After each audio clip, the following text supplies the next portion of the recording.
La sonnette de ma vieille maison de campagne à Vaison-la-Romaine retentit à 7h30 précise un mardi matin brumeux. Ce simple bruit, incongru à une heure si matinale, aurait dû constituer mon premier avertissement.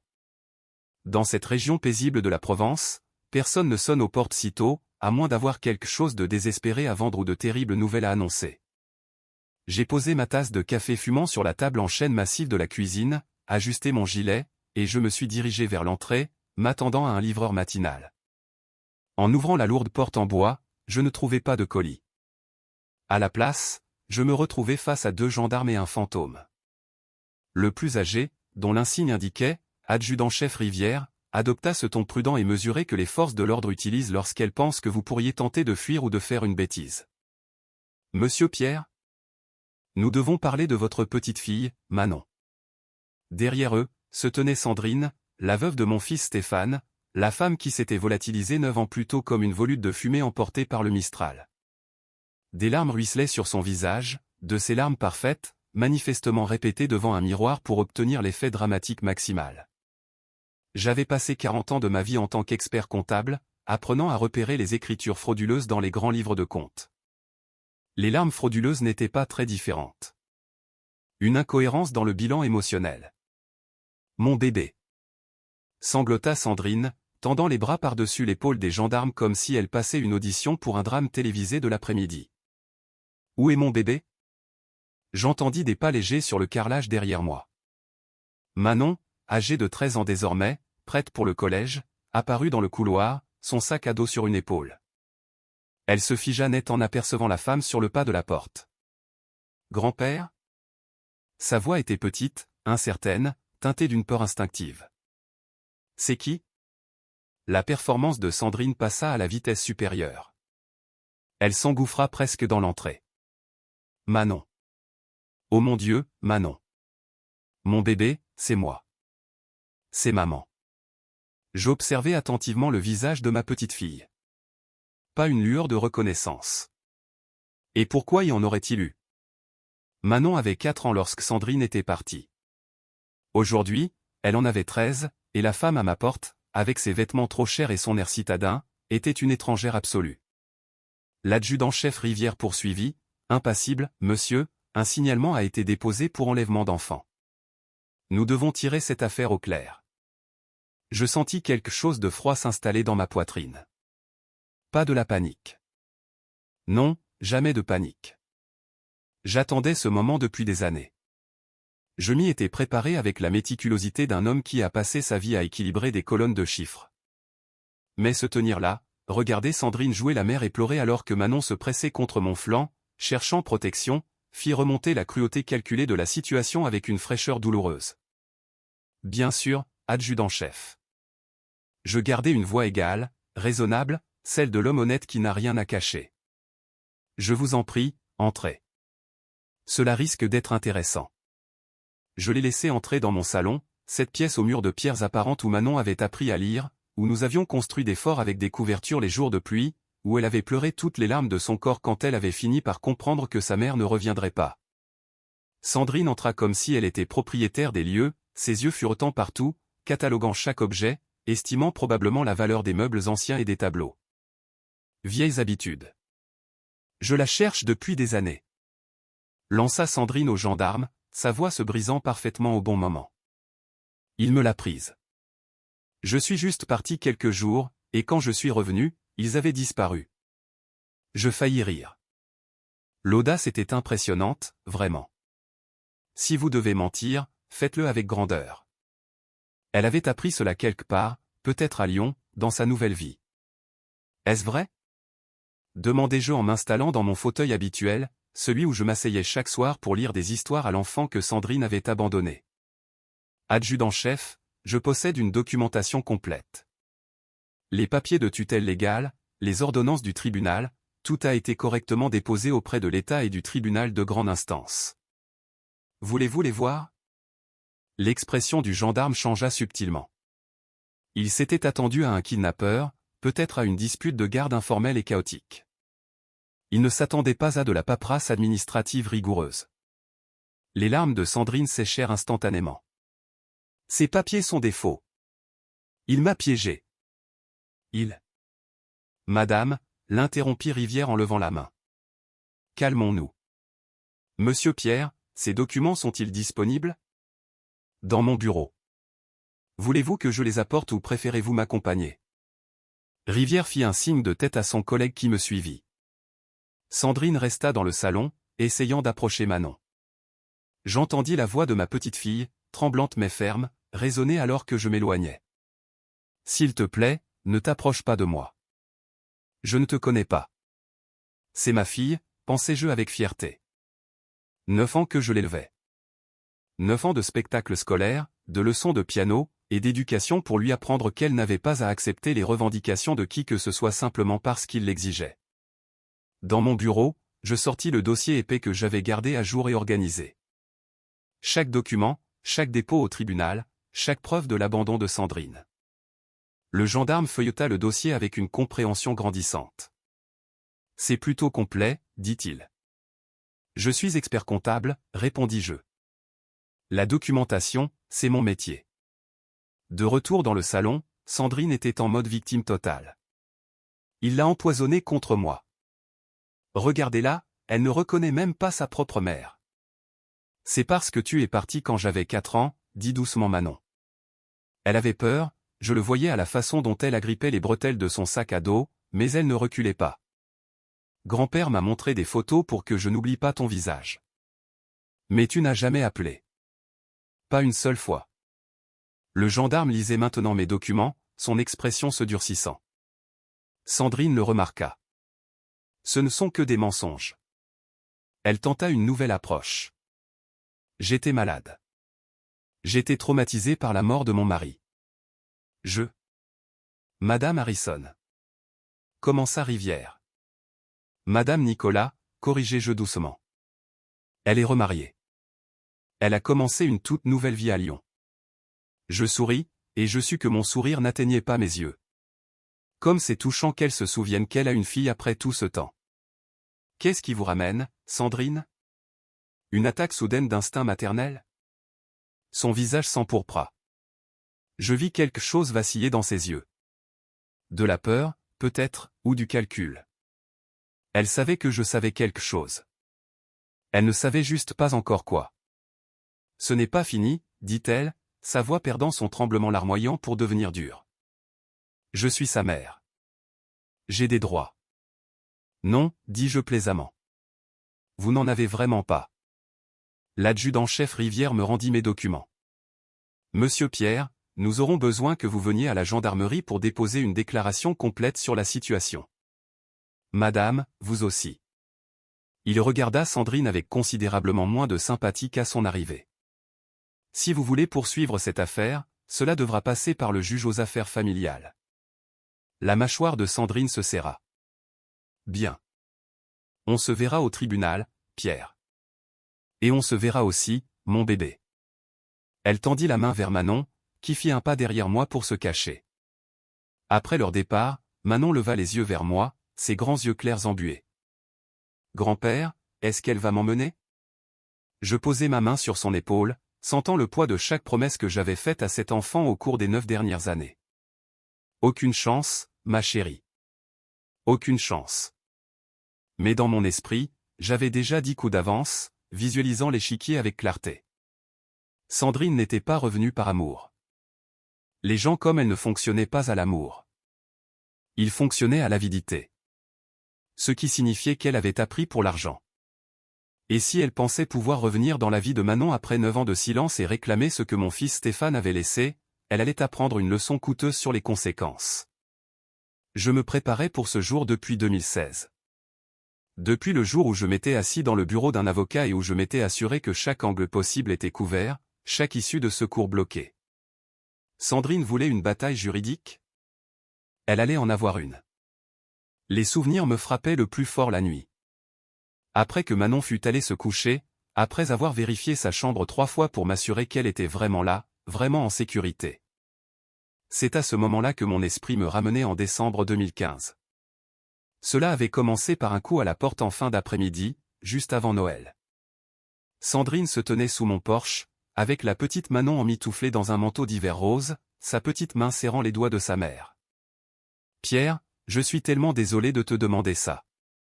Les yeux de Sandrine étaient rouges d'avoir pleuré, pensais-je alors. Maintenant, je savais mieux. Ma tante à Lyon est malade. Vraiment malade. Je dois aller la voir, mais je ne peux pas emmener Manon. C'est juste pour un jour, 2 tout au plus. Peux-tu la garder? Manon m'avait regardé avec les yeux de Stéphane, les yeux de mon fils, et j'avais fondu comme je le faisais toujours. Bien sûr, avais-je dit. Manon et moi serons très bien. N'est-ce pas, princesse? Elle avait hoché la tête, tendant déjà les bras vers moi. Même à 4 ans, elle adorait venir à la maison de campagne de grand-père. J'avais des croissants et des dessins animés et une patience infinie pour ces questions. Sandrine l'avait serré dans ses bras rapidement, trop rapidement, réalisais-je plus tard, et avait promis d'appeler. Je reviens demain, mon bébé. Sois sage pour grand-père. C'était la dernière chose qu'elle avait dite à sa fille pendant 9 ans. Le lendemain arriva. Pas de Sandrine, pas de coup de fil. J'essayais son portable, directement sur messagerie. J'appelais son appartement, ligne coupée.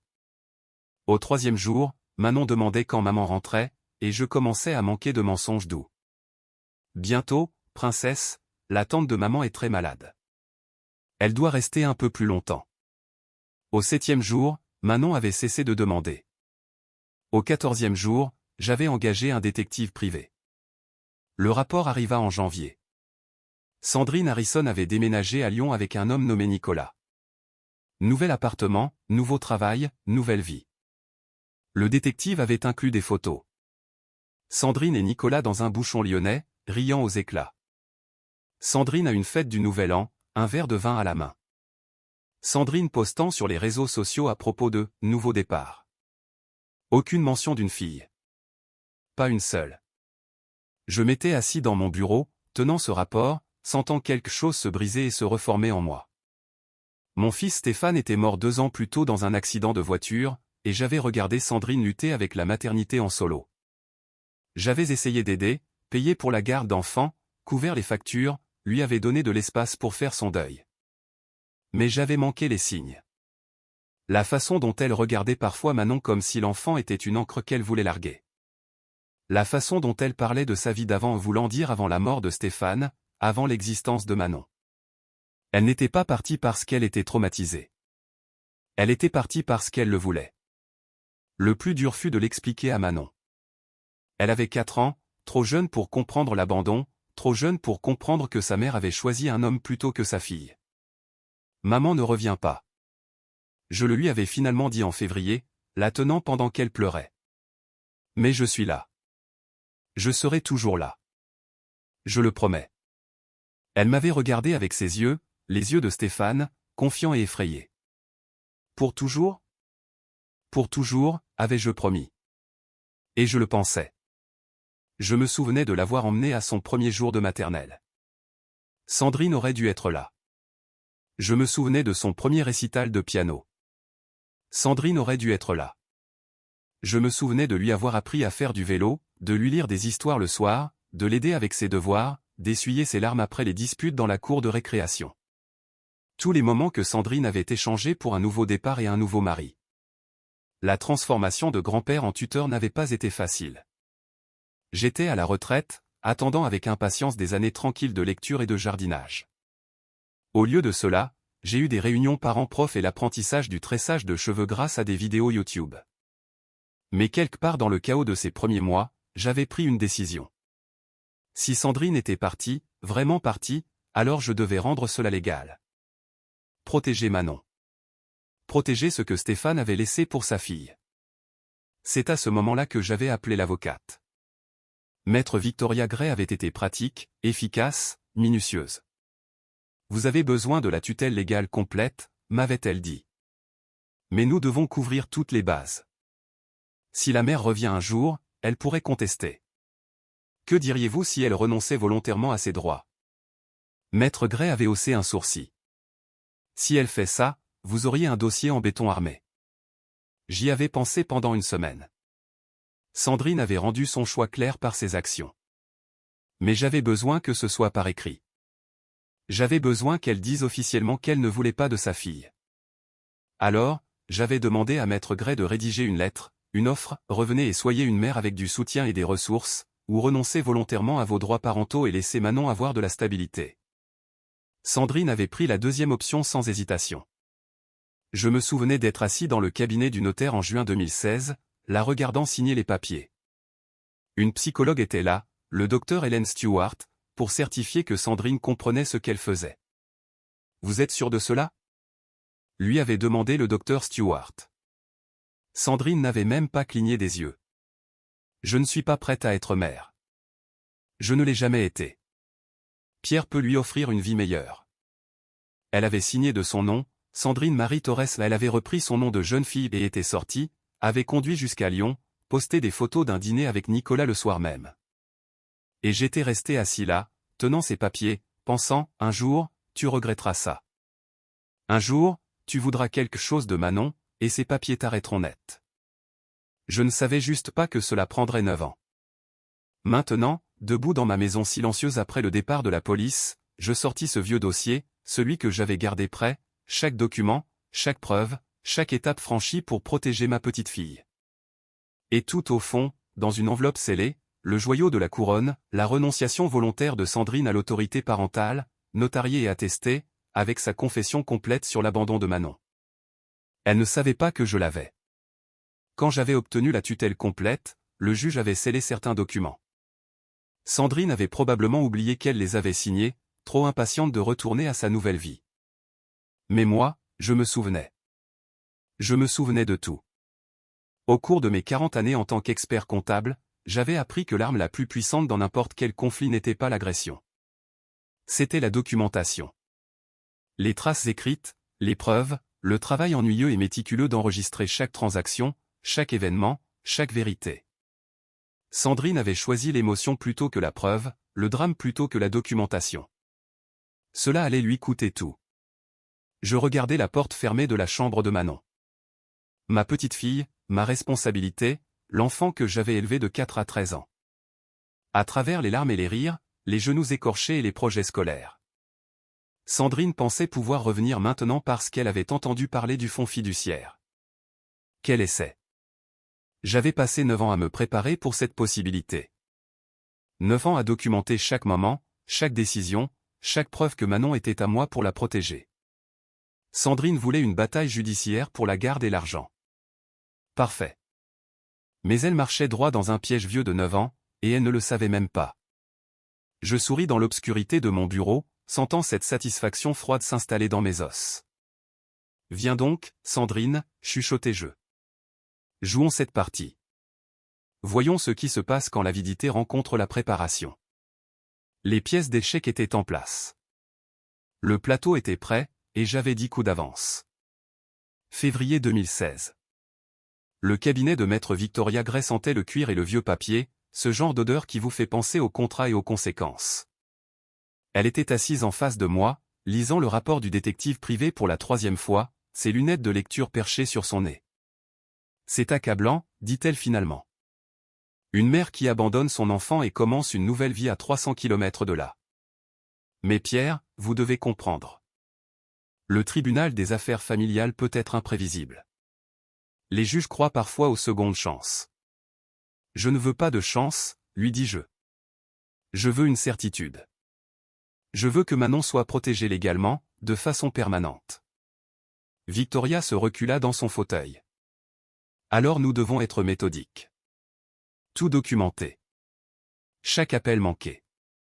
Chaque anniversaire que Sandrine a oublié. Chaque moment où elle a choisi sa nouvelle vie plutôt que sa fille. Méthodique. Voilà un mot que je comprenais. J'ai commencé avec les relevés téléphoniques. Mon opérateur m'a fourni des journaux détaillés remontant à décembre. 0 appel entrant du numéro de Sandrine. J'avais essayé de l'appeler 17 fois rien qu'en janvier. Tous tombés sur la messagerie. 17 tentatives pour joindre une mère au sujet de sa fille. 17 fois où elle n'a pas pris la peine de répondre. J'ai documenté chacun d'eux, date, heure, durée. L'expert comptable en moi trouvait cela presque apaisant, construisant cette piste de preuves brique par brique. Ensuite, j'ai parlé aux voisins. Madame Dubois, la voisine d'à côté, avait vu Sandrine partir cet après-midi de décembre. Elle avait 2 valises, m'a dit Madame Dubois. Ça semblait beaucoup pour aller visiter une tante malade pour un jour ou 2. Je me souviens d'avoir pensé ça à l'époque. Semblait-elle bouleversée, inquiète pour sa tante? Madame Dubois secoua la tête. Honnêtement, elle semblait soulagée, comme quelqu'un qui part en vacances, pas au chevet d'un malade. J'ai tout noté, je lui ai fait signer une déclaration de témoin. Le rapport du détective privé était la pièce maîtresse. Photos de Sandrine et Nicolas dans des restaurants, leur langage corporel montrant un couple en pleine lune de miel. Publication sur les réseaux sociaux. Sandrine avait été imprudente là-dessus. Nouveau départ, avait-elle écrit le jour de l'an. Parfois, il faut laisser le passé derrière soi pour trouver son avenir. Le passé. Elle voulait dire Manon. Ma petite fille était le passé à laisser derrière soi. Je me suis assis dans mon bureau un soir, étalant toutes les preuves sur mon bureau comme les pièces d'un puzzle. Relevé téléphonique, déclaration de témoin, rapport du détective, documents financiers montrant que je couvrais toutes les dépenses de Manon depuis décembre sans aucune contribution de Sandrine. L'image était claire. Ce n'était pas une mère temporairement séparée de son enfant. C'était un abandon. Délibéré et complet. Mais Victoria m'avait prévenu, les tribunaux favorisent la réunification. Même si Sandrine avait abandonné Manon, un juge pourrait lui donner une chance de revenir, d'essayer à nouveau. C'est ce qui m'empêchait de dormir la nuit. La pensée de Sandrine valsant à nouveau dans nos vies dans 1 an, 2 ans, 5 ans, décidant qu'elle voulait jouer à la maman à nouveau, perturbant la vie de Manon quand cela l'arrangeait. J'avais besoin de quelque chose de permanent. C'est là que l'idée m'est venue. Si Sandrine voulait abandonner Manon, qu'elle le fasse officiellement, complètement, irrévocablement. J'ai appelé Victoria. Et si Sandrine renonçait volontairement à ses droits parentaux? Il y eut un long silence. Ce serait idéal pour vous, mais Pierre, la plupart des parents ne feront pas ça. C'est permanent. Ils perdraient toute revendication légale sur l'enfant pour toujours. Et si on lui rendait la tâche facile? Et si on lui donnait une porte de sortie qui lui permette de continuer sa nouvelle vie sans culpabilité ni obligation? Victoria resta silencieuse un instant. Vous pensez qu'elle signerait vraiment pour abandonner sa fille? Je pensais aux publications de Sandrine, à ses photos avec Nicolas, à la façon dont elle avait bloqué mon numéro. Elle l'a déjà fait, dis-je. Elle ne l'a juste pas encore officialisé. Nous avons rédigé une lettre, professionnelle, non accusatoire, exposant 2 options claires. 1. Revenir à Vaison-la-Romaine et reprendre les responsabilités parentales avec soutien. 2. Renoncer volontairement aux droits parentaux et permettre à Manon d'avoir une stabilité avec un tuteur permanent. Nous devrions ajouter un détail, dis-je à Victoria. Préciser que si elle renonce à ses droits, elle ne sera responsable d'aucune pension alimentaire, passée ou future. Aucune obligation financière. Victoria haussa un sourcil. Vous lui rendez la fuite très facile. Je lui rends facile de faire ce qu'elle a déjà fait. La différence, c'est que cette fois, ce sera par écrit. La lettre partit en mars. La réponse de Sandrine arriva en avril. Pas un appel, pas une visite pour voir Manon, mais un appel au bureau de Victoria demandant des précisions sur la paperasse. Elle voulait l'option 2. Victoria organisa le rendez-vous pour juin. Un notaire, une psychologue, et Sandrine elle-même. Je n'y assistais pas. Je ne pouvais pas me faire confiance pour rester assis dans la même pièce qu'elle est restée civile. À la place, je restais à la maison avec Manon, lui lisant des histoires, la poussant sur la balançoire, faisant toutes ces petites choses qui constituent le véritable travail de parent. Victoria m'appela ce soir-là. Elle a tout signé. Le docteur Helen Stewart a certifié que Sandrine était saine d'esprit, comprenait les conséquences et agissait volontairement. Qu'a-t-elle dit? A-t-elle demandé des nouvelles de Manon? Elle a demandé si cela signifiait bien qu'elle n'aurait pas à payer de pension alimentaire. Quand j'ai confirmé, elle a signé immédiatement. Je fermais les yeux. Même en m'y attendant, même en l'ayant planifié, l'entendre confirmer me serra le cœur. A-t-elle laissé un message pour Manon? Rien. Non. Elle est entrée et sortie en 30 minutes. Elle avait une réservation pour dîner à Lyon. De toute évidence. Je raccrochai et allai voir Manon. Elle dormait, sa veilleuse projetant des ombres douces sur son visage. Le visage de Stéphane. La fille de mon fils, qui méritait tellement mieux qu'une mère qui l'échangeait contre une réservation de restaurant. Mais au moins maintenant, cette mère ne pouvait pas revenir, ne pouvait pas changer d'avis quand cela devenait pratique. Les papiers que Victoria me donna étaient propres, légaux, absolus. Sandrine Marie Torres avait volontairement et définitivement mis fin à tous ses droits parentaux sur Manon Louise Harrison. Je les enfermai dans mon coffre-fort ce soir-là dans une enveloppe scellée. Et je pensais, un jour, Sandrine, tu vas vouloir quelque chose. Tu vas te souvenir que Manon existe et décider que tu as une réclamation à faire. Et quand ce jour viendra, j'aurai ta signature, ta confession. Les années entre 2016 et 2024 passèrent au rythme des matins d'école, des leçons de piano, et des projets de science. Manon passa d'une enfant de 4 ans confuse à une adolescente brillante et confiante. Elle m'appelait grand-père jusqu'à 7 ans, puis commença à m'appeler papa. Je ne la corrigeai jamais. Mais je n'oubliai jamais la signature de Sandrine dans cette enveloppe scellée. Alors je me préparai. D'abord le fonds fiduciaire. Stéphane avait une assurance vie, 500 000 € qui revenaient à Manon. J'y ajoutais 150 000 € de mes économies de retraite, placé le tout dans un trust géré par le cabinet de Victoria, structuré pour que Manon le reçoive à 25 ans. Seul le tuteur, moi, avait un contrôle, et uniquement pour le bénéfice direct de Manon, éducation, soins médicaux. C'est très restrictif, nota Victoria. Je ne veux pas de flexibilité. Je veux des murs. De hauts murs que Sandrine ne pourra pas escalader si elle décide de revenir. Mais le fonds créait un nouveau problème, les registres publics. Finalement, quelqu'un cherchant des informations sur la succession de Stéphane Harrison le trouverait. J'ai besoin d'un système d'alerte précoce, dis-je à Victoria en 2019. Si quelqu'un fait des recherches sur les finances de Manon ou la succession de Stéphane, je veux le savoir immédiatement. Elle mit cela en place via son cabinet. Décembre 2024 apporta l'appel que j'attendais depuis 8 ans. La voix de Victoria était tendue. Pierre, nous avons eu une alerte. Quelqu'un a fait une enquête sur la succession de Stéphane Harrison la semaine dernière. Ma main se crispa sur le téléphone. Qui? La demande est venue d'un cabinet d'avocats à Lyon. Martin et associés. Il posait des questions sur les registres d'homologation, la valeur de la succession. Lyon. Sandrine.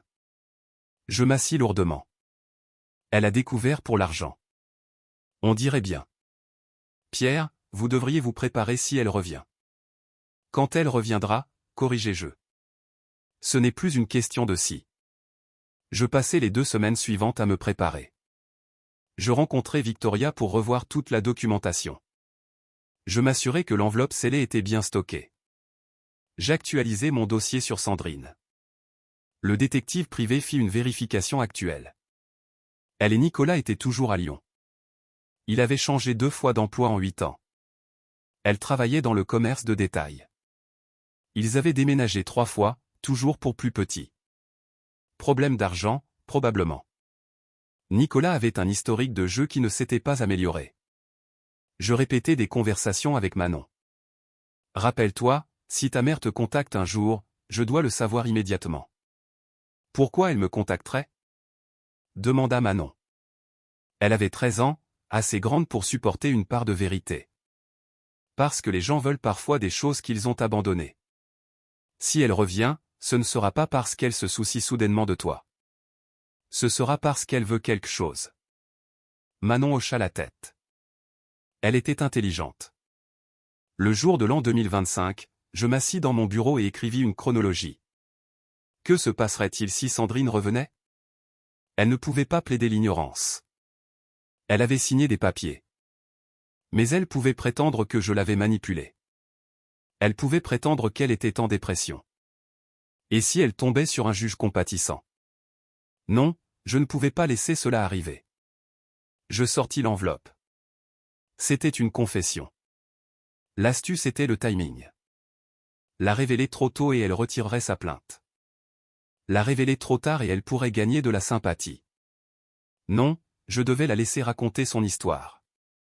La laisser mentir sous serment. Et ensuite, quand elle se serait pleinement engagée dans son mensonge, je sortirais sa signature. 3 jours après que Sandrine se fut présentée à ma porte avec son escorte policière, l'adjudant-chef Rivière me convoqua à la gendarmerie pour une audition formelle. J'arrivai avec ma mallette en cuir usé, remplie de 9 ans de documentation. Sandrine était déjà là, assise sur une chaise en plastique avec Nicolas à ses côtés. Il était tout ce que j'avais attendu, costume bon marché essayant de paraître cher, le genre de sourire qui vous fait vérifier si votre portefeuille est toujours dans votre poche. Monsieur Pierre, l'adjudant-chef Rivière m'invita dans une salle d'interrogatoire. Madame Nicolas a fait des allégations sérieuses. Enlèvement d'enfants, manipulation financière. Je posai ma mallette sur la table et l'ouvris d'un clic sec. Je serais ravi de clarifier. Par où voulez-vous commencer? Il a volé ma fille. Éclata Sandrine. Je suis allé voir ma tante malade quelques jours, et quand je suis revenu, ils étaient partis. Quelques jours? Je sortis le premier document. Ce sont les relevés téléphoniques de décembre 2015 à janvier 2016. 17 appels vers votre numéro, Sandrine. Tous sur messagerie. Vous n'en avez jamais retourné un seul. Je glissai le papier vers Rivière. Il l'étudia, neutre. J'étais traumatisé, dit Sandrine rapidement. Mon mari venait de mourir. Stéphane est mort en 2013, dis-je. Manon avait 2 ans. Vous sembliez gérer la monoparentalité assez bien pendant 2 ans. Qu'est-ce qui a changé en décembre 2015? Nicolas se pencha en avant. Peut-être qu'elle a rencontré quelqu'un qui l'a aidé à guérir. C'est un crime? Non. Tomber amoureux n'est pas un crime. Abandonner sa fille pendant 9 ans est une autre affaire. Je ne l'ai pas abandonnée, cria Sandrine. Tu as manipulé la situation. Adjudant-chef. Je sortis un autre document. Voici l'ordonnance du tribunal m'accordant la tutelle légale de Manon, datée de juin 2016. Approuvée par le juge Moreau. Tout est légal. Rivière prit le document. Je regardai le visage de Sandrine. Elle réalisait que je n'étais pas resté assis pendant 9 ans. C'est faux, dit-elle, mais sa voix tremblait. C'est notarié et scellé par le tribunal, dit Rivière. Monsieur, je pense que ce qui se passe vraiment ici est devenu clair quand j'ai reçu cette notification de mon avocat le mois dernier. Je sortis un autre papier. Quelqu'un, utilisant un cabinet d'avocats lyonnais, a fait des demandes sur la succession de Stéphane Harrison. Sur les actifs laissés à sa fille. Le visage de Sandrine perdit de sa couleur. La main de Nicolas tressauta sur la table. Dites-moi, Sandrine, gardant ma voix conversationnelle. Quand exactement avez-vous appris l'existence du fonds fiduciaire? Je ne sais pas de quoi tu parles. Le trust établi avec l'assurance vie de Stéphane. 850 000 € détenus pour Manon jusqu'à ses 25 ans. Les yeux de Nicolas s'écarquillèrent légèrement. C'est l'argent de ma fille, dit Sandrine. Oui, c'est l'argent de Manon, pas le vôtre. Et elle l'aura à 25 ans. Rivière regardait maintenant Sandrine avec une expression différente, calculatrice. Il avait déjà vu ça. Des gens qui réapparaissent quand il y a de l'argent. C'est une sacrée coïncidence, dit Rivière lentement. 9 ans sans contact, et vous revenez 2 semaines après que des demandes ont été faites sur le trust de votre fille. Je la cherchais tout ce temps. Mentit Sandrine. Vraiment? J'ouvris un dossier. Adjudant-chef, ce sont les bulletins scolaires de Manon. Même école depuis 9 ans. Même adresse. Mon adresse à Vaison-la-Romaine, la même ville où Sandrine vivait quand elle est partie. Elle savait exactement où nous trouver. Elle ne le voulait simplement pas jusqu'à maintenant. Je veux récupérer ma fille. J'ai des droits. En fait, dis-je doucement. Vous n'en avez pas. Rivière me regarda. Expliquez. J'ai de la documentation supplémentaire, mais je préférerais la présenter au tribunal devant un juge. Je souris à Sandrine. Ce n'était pas un sourire aimable. Je pense que nous méritons tous notre jour au tribunal. N'est-ce pas, Sandrine? Elle me fixa, et je vis la première lueur de vraie peur dans ses yeux. Nicolas se leva. Viens, Sandrine. On n'a pas à écouter ça. Alors qu'il partait, elle se retourna. Tu vas payer pour ça. Je suis sa mère. L'êtes-vous? Demandai-je. Quand avez-vous agi comme tel pour la dernière fois? Février amena une pluie froide sur la Provence et Sandrine au tribunal des affaires familiales. Elle avait changé d'avocat. Il était plus jeune, agressif, le genre affamé de victoire. Je m'assis avec Maître Gray. Manon était assise à côté de moi, serrant ma main. Ça va aller, chérie? Chuchotai-je. Elle va m'emmener? Aucune chance. L'avocat de Sandrine, Maître Burke, se leva pour sa déclaration d'ouverture. Il faisait les 100 pas. Monsieur le juge, c'est un cas tragique d'aliénation parentale. Ma cliente, Sandrine Nicolas, a temporairement laissé sa fille à son grand-père alors qu'elle gérait le deuil de son mari. À son retour, elle a trouvé que son beau-père avait manipulé le système pour voler la garde légale. Le juge Michel, soixantenaire aux yeux fatigués, écoutait sans expression. Burke continua, brodant son histoire. Sandrine pleurait dans un mouchoir. Nicolas, assis derrière elle, essayait d'avoir l'air solidaire. Madame Nicolas a passé des années à essayer de retrouver sa fille. Et maintenant, elle est enfin en position d'être la mère que Manon mérite. Le juge Michel se tourna vers Victoria. Maître Gray? Victoria se leva. Elle ne fit pas les 100 pas. Monsieur le juge, Monsieur Pierre a obtenu la tutelle légale par les voies appropriées en 2016. Il a élevé sa petite-fille pendant 9 ans. Elle est brillante, épanouie. Elle a été volée. Éclata Sandrine. Il l'a empoisonnée contre moi. Madame Nicolas, la voix du juge Michel devint glaciale. Encore une interruption et vous sortez. Compris? Le témoignage commença. Burke appela Sandrine. Elle raconta bien son histoire. Le deuil, le traumatisme. Et quand avez-vous découvert où était Manon? Demanda Burke. Récemment, dit Sandrine. Je cherchais, mais Monsieur Pierre les avait cachés. Cachés dans la même maison où vous aviez laissé votre fille? Murmurai-je à Victoria. Burke conclut, nous demandons que la garde lui soit rendue, avec des droits de visite pour Monsieur Pierre. Le juge Michel regarda Victoria.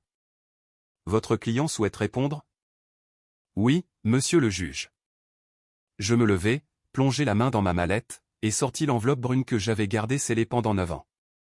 Monsieur le juge, je voudrais soumettre une preuve supplémentaire. Objection. Cria Burke. Nous n'avons pas été notifiés.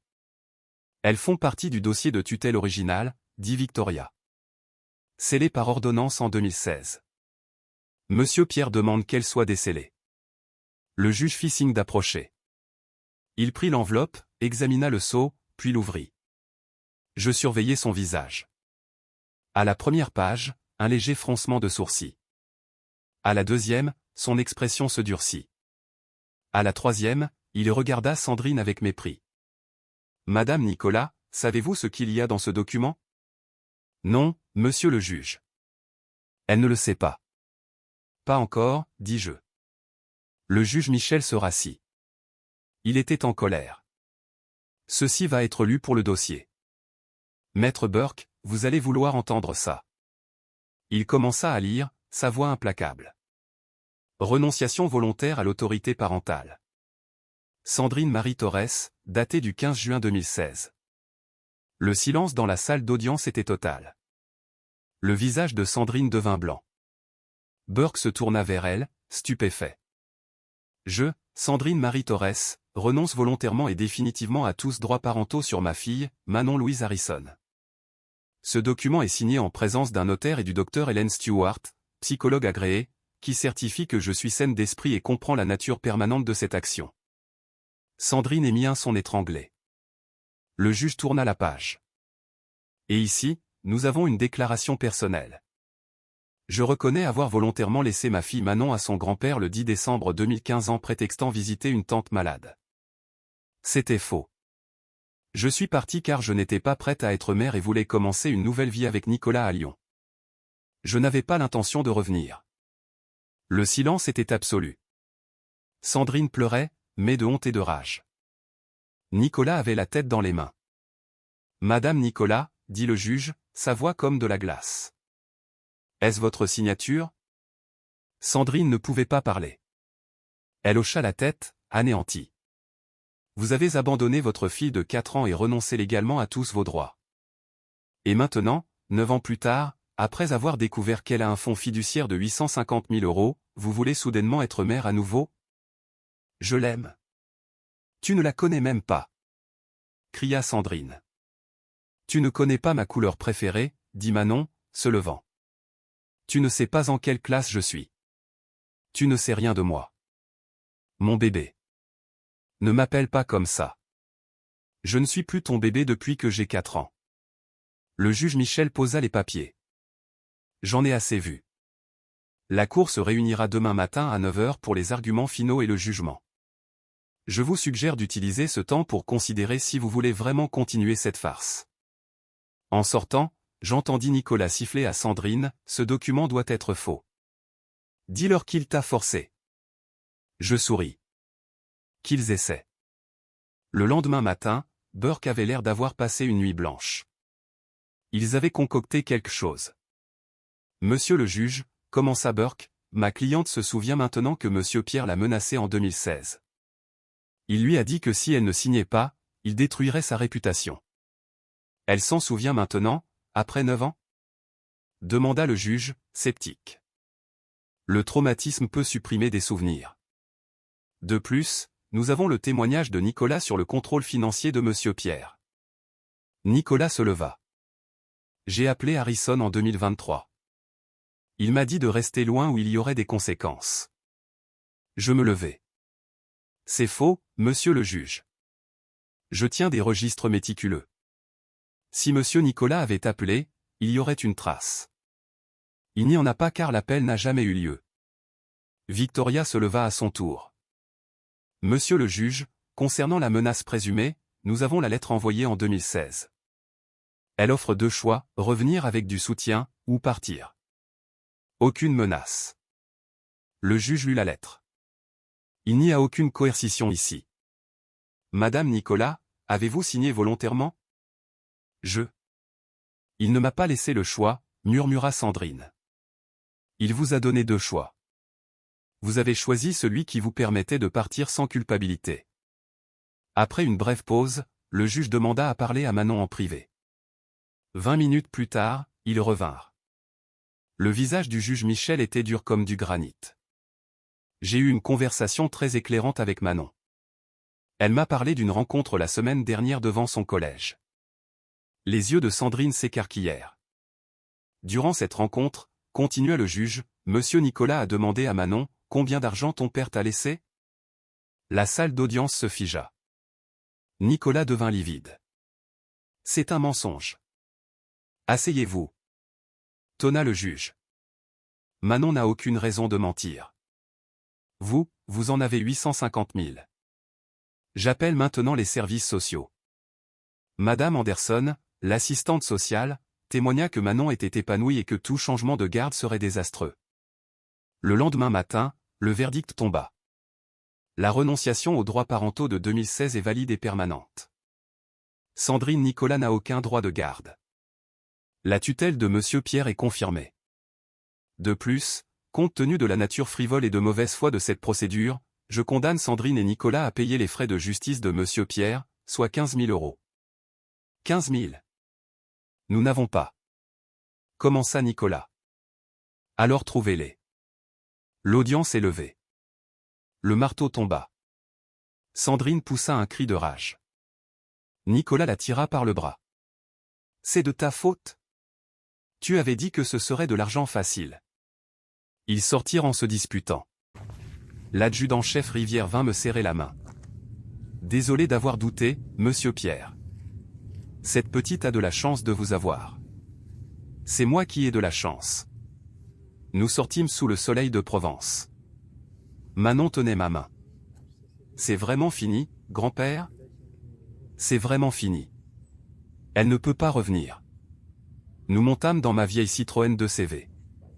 Ce soir-là, nous avons mangé des crêpes et regardé son film préféré. Juste un mardi soir normal. C'était ça, ma vengeance. Avoir élevé la fille de Sandrine mieux qu'elle n'aurait jamais pu le faire. Ma vengeance, c'était Manon m'appelant papa.